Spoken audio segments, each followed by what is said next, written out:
ICT বইয়ের পঞ্চম অধ্যায়ের এই এমসিকিউ প্রশ্নটি তোমরা বুঝতে পারছো কিনা দেখো তো। এখানে চলক এ দিয়েছে, আমরা সাধারণত আই দিয়ে দেখি যে চলক আই দিয়ে প্রশ্ন করে। তো চলক হচ্ছে ইংরেজি ছোট হাতের বর্ণ এ থেকে জেড পর্যন্ত যে কোনো বর্ণ ধরা যায়। তো সেই হিসাবে এখানে এ লিখছে, এটা কোনো বিষয় না, যে কোনো বর্ণ লিখতে পারতো। তো এখানে চলক প্রথম পদ এর সমান সমান 3 দেওয়া আছে, ব্যবধান 2, শর্ত কন্ডিশন দেওয়া হলো চলকের মান 9 থেকে ছোট বা সমান। তো এই কন্ডিশনের উপরে বলছে যে আইসিটি লেখাটি কতবার প্রদর্শিত হবে, এই আইসিটি লেখাটি এই মুহূর্তে প্রিন্ট করলে কতবার প্রদর্শিত হবে। এখানে 4টি অপশন দেওয়া আছে, বলতো সঠিক অপশন মানে সঠিক উত্তর কোনটি হবে। আমি এখনই করে দিচ্ছি, বুঝাই দিচ্ছি। প্রথম পদ হচ্ছে 3, তাহলে ধারাটি হবে 3।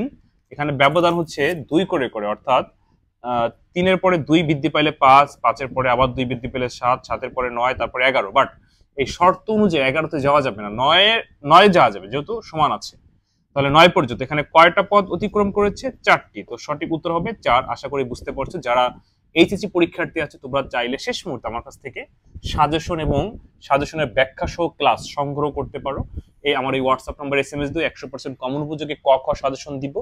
আর এমসিকিউ 180টা ব্যাখ্যা সহ ভিডিও পাবে, যেইগুলো প্র্যাকটিস করলে জীবনে কেউ এমসিকিউতে ফেল করবে না।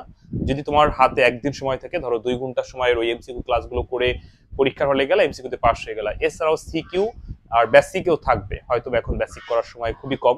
তো দ্রুত আমার এই হোয়াটসঅ্যাপ নাম্বার এসএমএস দিও, আশা করি আইসিটিতে কোনো সমস্যা থাকবে না। আর অন্য সালের পরীক্ষার্থীরা তোমরা ভর্তি হইতে পারো, আমার হোয়াটসঅ্যাপ নাম্বার এসএমএস দিয়ে। সবাই ভালো থেকো, আল্লাহ হাফেজ।